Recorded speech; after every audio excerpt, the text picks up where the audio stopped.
Hello, great മീഡിയാസിലേക്ക് സ്വാഗതം. Lucky Bhaskar 16 ദിനങ്ങൾ പിന്നിടുകയാണ്. ഇതിനോടകം തന്നെ 100 കോടി ക്ലബ്ബിൽ കയറിയ സിനിമ കേരളത്തിലും മികച്ച രീതിയിൽ തന്നെ മുന്നോട്ട് കുതിക്കുന്നു.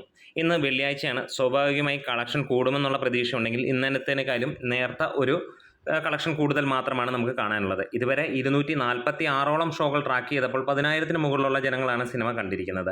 20% ഓക്യുപ്പൻസിയും പറഞ്ഞിരിക്കുന്നത്. ഇതുവരെ ലഭ്യമായ കണക്കുകൾ പ്രകാരം 17.5 ലക്ഷം രൂപയോളമാണ് സിനിമയ്ക്ക് വന്നിരിക്കുന്നത്. ഇന്നലെ ഇതേ സമയം 17,22,000 രൂപയാണ് വന്നതെങ്കിൽ ചെറിയ ഒരു വർധനമാണ് നമുക്ക് കാണാൻ കഴിയുന്നത്. ഇന്നലെ ഫൈനലായി വന്നത് 24 ലക്ഷം രൂപയോളം, അതായത് ഒരു 35-36 ലക്ഷത്തോളം രൂപ മാത്രമാണ് കേരള കളക്ഷനായിട്ട് വന്നിരിക്കുന്നത്. അതൊരു കുറവെന്നല്ല, നല്ല ഒരു കളക്ഷൻ തന്നെയാണ്.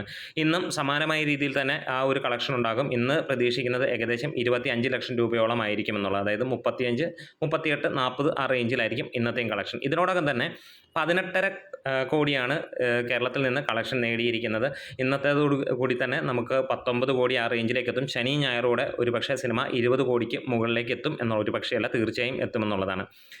സിനിമ ഫൈനൽ റണ്ണിലേക്ക് പ്രതീക്ഷിക്കുന്നത് 135 കോടിക്ക് മുകളിലാണ്. തീർച്ചയായും ആ ഒരു കാര്യം നടക്കുമെന്നുള്ളതിന് സംശയങ്ങളൊന്നുമില്ല. ഹിന്ദി റിലീസുണ്ട്. ഹിന്ദി റിലീസ് വൈകിക തന്നെയാണ് ചെയ്യുന്നത്. സാധാരണഗതിയിൽ നമ്മൾ സിതാര എൻ്റർടൈൻമെൻറ്റ്സിൻ്റെ സിനിമകൾ കാണുന്ന പോലെ, അല്ലെങ്കിൽ ദുൽഖറിൻ്റെ തെലുങ്ക് സിനിമ കാണുമ്പോൾ എപ്പോൾ നടക്കുന്ന അതേ കാര്യം തന്നെയാണ് ഇപ്പോഴും നടക്കുന്നത്. എന്തായാലും നിങ്ങൾ ആരൊക്കെയാണ് സിനിമ കണ്ടത്? കണ്ടുള്ളവർ ഒന്ന് കമൻസിലൂടെ രേഖപ്പെടുത്താം. നമ്മുടെ വീഡിയോസ് ഇഷ്ടമായി സപ്പോർട്ട് ചെയ്ത് തരാം. Great medias.